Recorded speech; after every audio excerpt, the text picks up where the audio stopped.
I don't know about other Drag Race fans, but for me, All Stars, All Winners is delicious. And while I was doing my fourth rewatch of that season, I got the opportunity to interview or chat with Yvie Oddly. Yvie fucking Oddly. I was like, is this addressed to the right person? Yes, yes, I would love to. Yes, please. Well, Evie's got a book coming out called All About Yvie Into the Oddity. I'm almost done with it. Maybe I have more than I think, because you know me, I don't read. But I'm more than halfway done with it, which for me, the non-reader, is like monumental. But I kind of can't put it down. I needed a good biography. I really did. And this is a good one, especially since I'm so attached to Yvie on Drag Race. And this provides so much more context to what I already love. It's fab. So I will put the link in the description of this episode for you to pre-order the book. The book isn't out until June 19th, but pre-order sales help them so much. Okay, guys, enjoy this lovely little interview, and I'll see you soon. Are you okay if I read the dedication that you have in there? Yeah, of course. Okay, because my listeners will know how much I love this.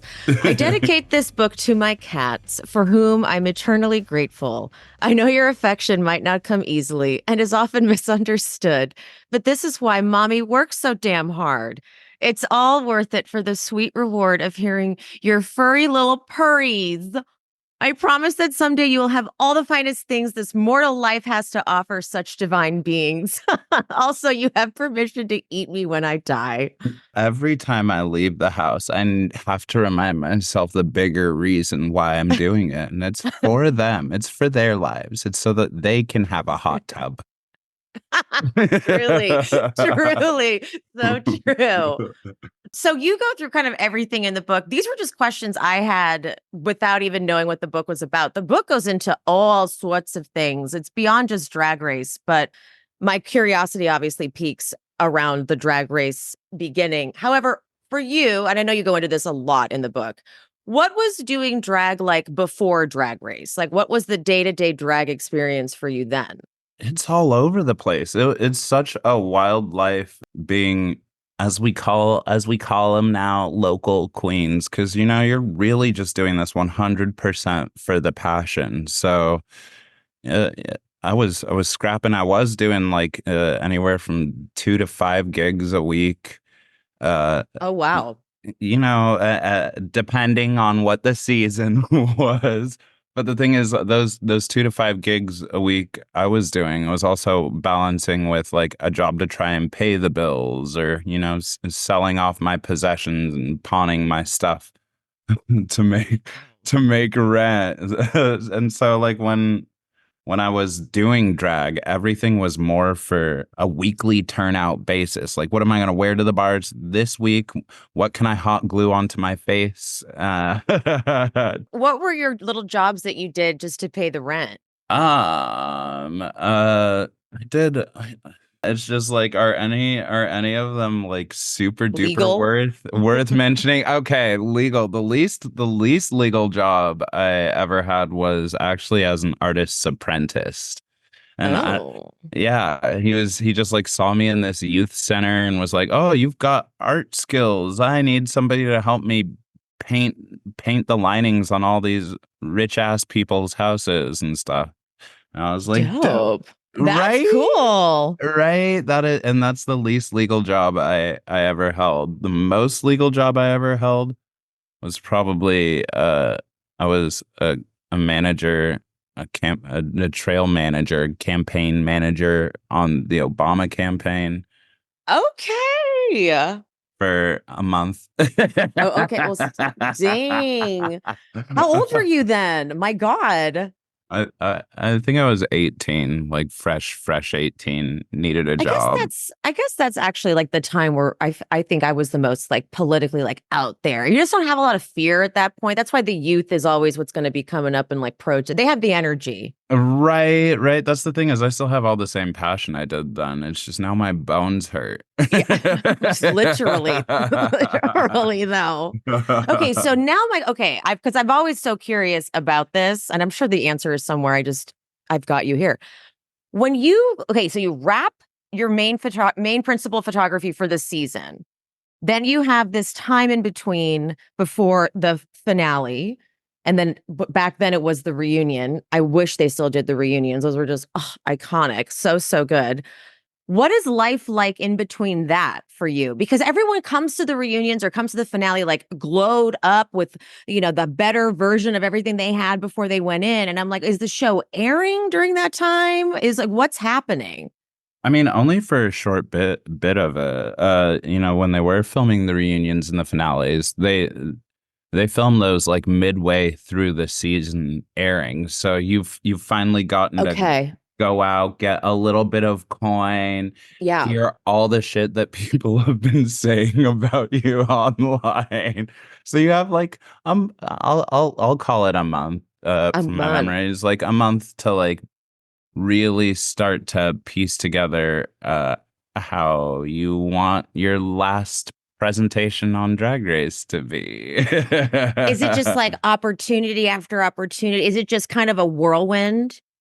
I mean, it's definitely a whirlwind. I can't speak for everyone and the opportunities that you receive as the show airs and as it continues to air, especially somebody who never went home. Mhm.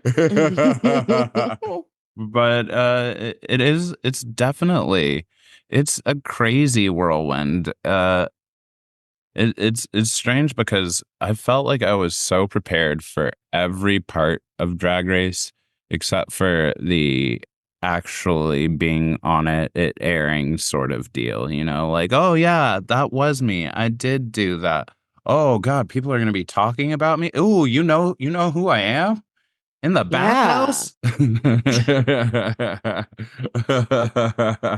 It was an adjustment period, but it does happen overnight, and it is Yeah. this whirlwind of like, okay, time to go finish the race. Oh, okay. Oh my gosh, I have fans. It's like it's a lot. Yeah, because it's like, especially this a lot of the time, the story for uh drag queens is that there's a lot of fighting just to exist, and then suddenly you're being applauded by people you don't even know. It's a very stark contrast, because like you said, you were doing drag for the passion before. Like, this Yeah. was purely like, this is just what I love to do. Here's what I'm gonna go help Obama to help pay the bill, but I'm gonna go do because that's what you love to do. So when it flips and changes, it's an interest. I just think it's culturally just such an interesting thing to watch. I think the most interesting thing about it too is that during that 9 month, 6 month, whatever that period in between, it's not like everybody back home doesn't know too. Yeah, oh yeah. I was really, really good about keeping my mouth shut with my NDA, and I did not acknowledge a word, even though Oh, literally oh, I as didn't soon even as I think of got back that. to the Yeah, bar that's gigs, everyone's scary. like, "Ooh, girl, just want you to know I'm proud of you. We've always been besties. Don't forget about us little people."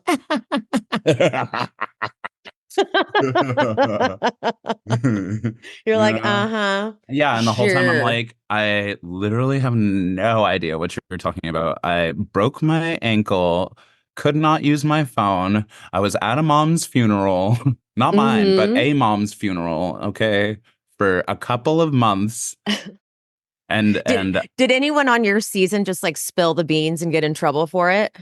I don't know if anyone I don't know about the logistics of anyone getting in trouble, but I definitely had like loud mouths on Yeah. on the season. Silky was on your season.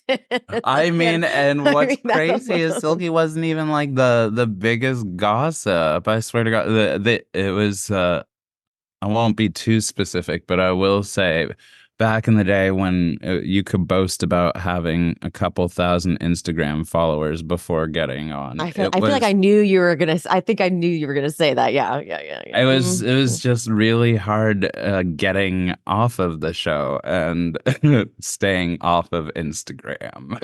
I bet it was. I bet it was, actually. Okay, now I'm gonna move to All Stars, All Winners. Because my big number one question is, did you guys know before getting there and hearing that they were going to structure the show the way they did? So no one was going to go home. You were going to just earn stars to get to the finale. Because to me, that's always what's so heartbreaking is that you pack up, you get ready to do Drag Race for however long. And then if you're first eliminated, you're like, I brought all this stuff. I canceled all my things. And so doing it the way they did it was amazing because then it gave us all the opportunities with everyone the whole time. Right, right. Wasn't that kind of a Brilliant. very, at least used to be unique opportunity? Mhm. Exactly. Um, Exactly. I mean, well, we, You're not allowed uh, to uh, say, I'm going to I get you don't, in trouble. I don't Sorry. know if I'm not allowed to say. I'll say this to overarch everything. It is RuPaul's Drag Race, and it does not matter what you think you know you're walking into. There's always a fucking twist. You get in the doors, and RuPaul's like, "Actually, you guys are playing to not get eaten by a tank of piranha." You know, And there, pose the house down while you do it. right, right, and the winner gets Totally. $3,000 in lashes or whatever. Lifetime supply of lashes. So there is always a twist, but I will say I don't think you ever would have gotten a bunch of winners representatives for the brand to walk back into the competition if they ever thought that it could be tarnishing their winnerness. So Yeah, I mean, that's sort of what I figured. I'm like, there was no way they were going to pull that talent in and without. get rid of you for an episode, you know? Yeah. Okay. I don't know if you're going to tell me the truth about this, but I've always, it's been on my mind for forever. And I saw Raja bring this up, but the Raja blowing up at Michelle thing, was that just Trinity being extra when she said that there was this big, huge explosion, or was there really some big Michelle versus Raja moment? I mean, it's definitely gotten Bigger carried. than it was, right? Yeah, it's gotten bigger than it was Okay. specifically because, we, the fans, the people, were fed a no tea during the season. The season itself, one of the reasons I think people enjoyed it was like big, happy friend It time. was, though. It really was. Was that how you felt? Was that how you experienced it too? Between the girls, yeah, for the most part. Yeah. Just like that moment making its waves throughout the internet, there was so much not big happy friend time that was not shown. So yeah, Raja clapped back at Michelle once. No, it was not like the most earth-shattering moment. I think it was just delicious because it was this Right. nice reminder that, like, oh yeah, that's right. Raja is a grown-ass human being who is like basically Right. the same age as these judges on the judge panel. So they better come correct if they have anything to say about her. I think that's so funny you say the age thing because when RuPaul makes fun of Raja's age, I'm like, what is that's so sorry, but excuse me over here. Like, come on now. Yeah, I could tell they were only giving us the bright and the happy because even the way the judges' critiques were looking, it was just like, here's this little thing you did here that I didn't love, but you know what? Everything else was so great. Like we all, as the fans, could tell that that was what we were being fed was just happiness, Yeah, I mean, positivity. I'm glad that y'all got the positivity, but I do Mhm. speak about in my book how much healthier I think it would have been, at least for me and my mental health. I can't speak to all the other queens, but it would have been healthier for me if uh, they had filmed what they were planning on selling the people, or if everyone was filled in on the situation of like, this is just going to be all smiley, happy, fun time, by the way. Oh. Oh, this is some behind the scenes energy I wasn't expecting. Did you have a least favorite challenge of that of All Stars, All Winners? So many. So, oh, really? So, So many. I know I'm a grumbly grumble pants, but no, not at all. It's we were given the most bubblegummy type of show, like that's what it was. So it doesn't surprise me that there was like, some a little bit more grit behind the scenes. Yeah, but even without that, I think there are some challenges that just like for me personally, this isn't even specifically with All Stars. I don't ever care to see another Snatch game again. I don't Oh, care. I don't care. I know that's a very specific thing, I'm but with, I actually am kind of with you on that. I think there are better ways to have, especially with how much weight the fan base and the brand takes the Snatch game to be. It is such a bad game to be testing the skills that it's testing because it's testing like 80 things at once. It's testing 80 things. No, no, it is because you have to have an impression in your back pocket so comfortably that you could talk about anything. You could joke back and forth about whatever Rue throws at you. So it's not just impression, it's improbability. It's hard. And it's comedy, but I think the hardest thing comedy wise is that it is the only challenge where it all boils down to one person's comedic tastes. It is the Ah, only challenge where like if Rue doesn't laugh, it does not matter how many other judges would laugh because they're not even going to play it. And you're I like, didn't nope. even think of that.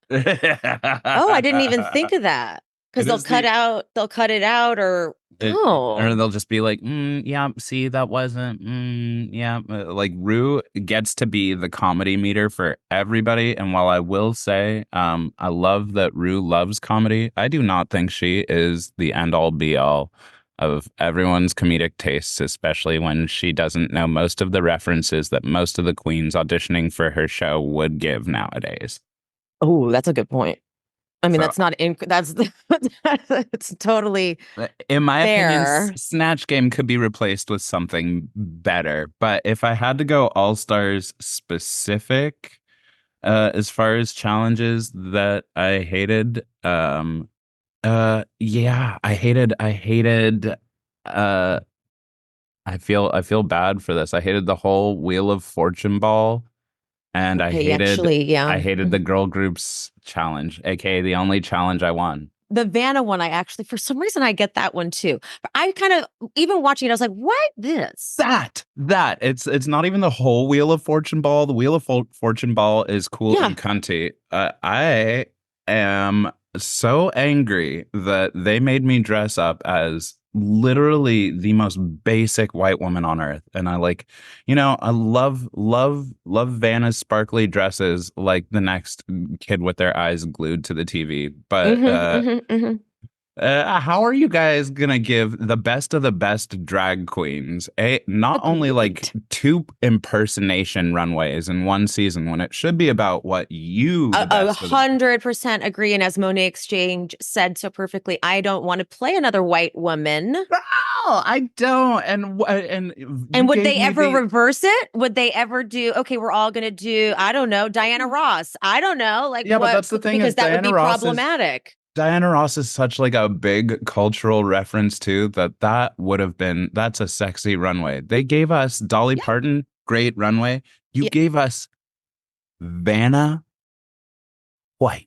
Who's done just the same thing for years. It's not like there's even a ton of different like points of time where you could be like, here, I'll do this one. It's like they're all pretty much the same gown, the same Some of the hair. critiques that the girls got in that I'm assuming didn't get aired Yeah. were along the lines of I really like this dress or I really like this take, but it's a little too drag.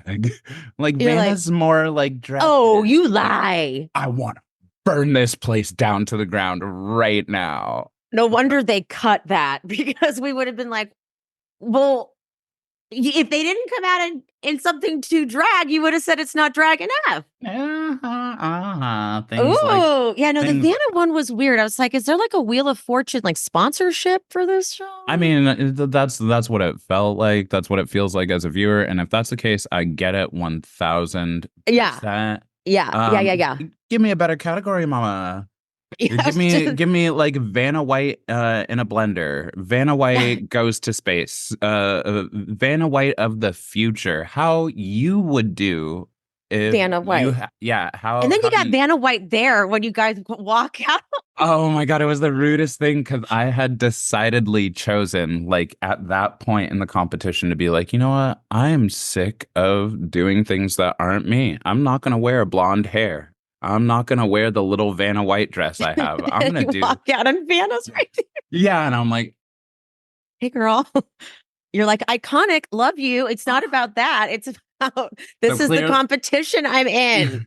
just shuffling by her, like, clearly we're twins.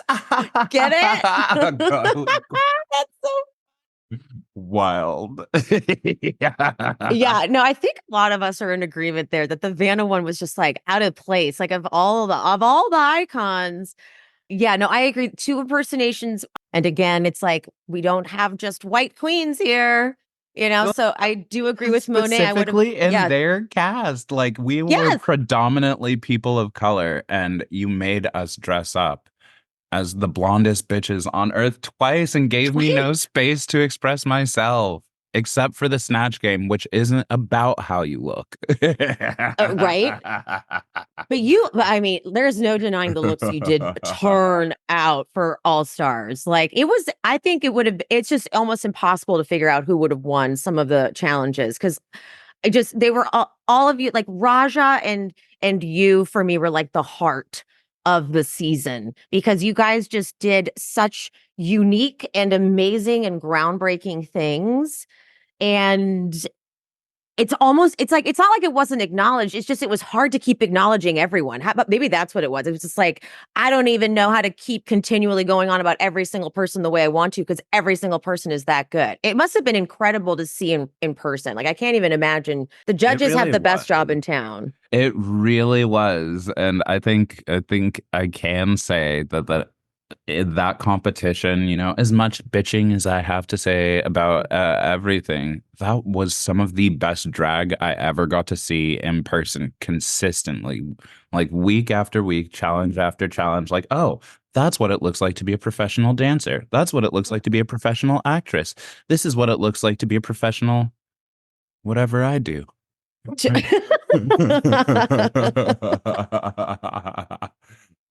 You're someone like, and I don't mean to make you uncomfortable with a million compliments, but I can't stop myself. A lot of the time when people do weird, it's actually not backed by, let's say, maybe skill or a crafting of something. It can just sort of be called weird because that's the only category they know to put it in. You bring a grasp of what you do. You have mastered what you do, and it doesn't get a category. True, like uniqueness is you. Hey, it is. That's also what it stands for. You. I'd like to think that that's the driving skill behind my drag, my art, my everything in general. And it's something else that I like speak a lot about in the book is like feeling very confident with the decisions I make, with like the craft I have, with the knowledge I have. And like sometimes I just felt slighted by the world or Yeah. not fully seen because it's so easy to write someone off as a weirdo. And that's why I actually hated like the label, the term, I like feeling alt or like Mm, weirdo. Uh and when I named myself Yvie Oddly, I did it as like a middle finger and a joke to be like, oh, if you're gonna call me weird, you're gonna get weird. Here. Even though, as Asia O'Hara is quoted saying in my book, I am one of the most lovely, normal individuals she has ever met. you're like, how dare you tell people that? I know, right? No one can know. Ruining my rep here, kid. This is my brand. Get out of there. So, what is day to day life for you like now? I mean, Busy, busy, busy. there's no specific day to day. It's a dream come true, and then also so hard to describe to people how Drag Race has changed my life. It's given me the ability to be a working artist, which means a different thing every single day. Like it means different cities, different airport. Dope. Even my boring days are me working on projects for 3, 4, 5, 6 months in the future, and it is so wild to like get to Awesome. share, get to share what I've always loved to do with people, and I'm really excited about this book coming out because my favorite thing is to have very intimate human conversations with people everywhere I go. Oh, And I feel like as good of a job as Drag Race did introducing me to the world, this helps bridge the gap between who it you does. saw on TV Hmm. and the bitch you're gonna see noodling around at your local club, licking things off the floors. Like you say, this is just the beginning. It's just getting started. I love you. When you talk about coming out, and that you had your own internalized homophobia that you had to deal with, and you talk about someone named Hera, and this is just one quote that I thought was so funny. He was a vocal major, which meant he was a gay major too. Yeah. Like, oh, you sing with your voice? You came to this school to sing? Incredible. I feel like that kind of insight I think what makes it great is that we did get to see you on Drag Race. So we did get to know that what we could know, obviously. This really does pepper in even more and makes me it was making me go back and think to your season and be like, oh, that even kind of makes more sense even there too. Like it just gave so much context. Like, look at how I was raised, and you'll understand why I was such an asshole. I come from chaos. Is there anything that you want to like say about the book that we haven't touched on yet? I'm very thankful that Michael came along and wanted to help tell my story, wanted to really get to know me better. I think he did a He fantastic did a job. great job. He did And such a good job. It feels so good. Like feels like you two had such a great relationship. You can feel it in the writing. we definitely do.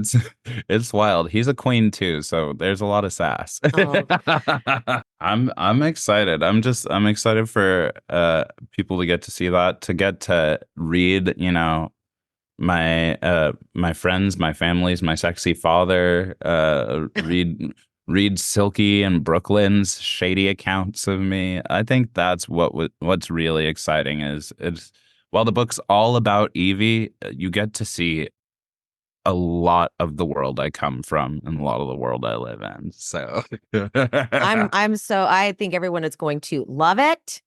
And I can't thank you so much for doing this. I really appreciate your time. You look amazing. I must say I forgot to compliment you. You look amazing. Okay. How dare I? How dare I go this long and not talking about how gorgeous you look? It's okay. This is just day drag, I guess. Yeah, honey, please. This old thing. All right, so I'm gonna let you go and appreciate you, and we will see you soon. Thank you so Awesome. much. Wasn't she so fab? She's exactly how you imagine. And for those who were not watching and were just listening,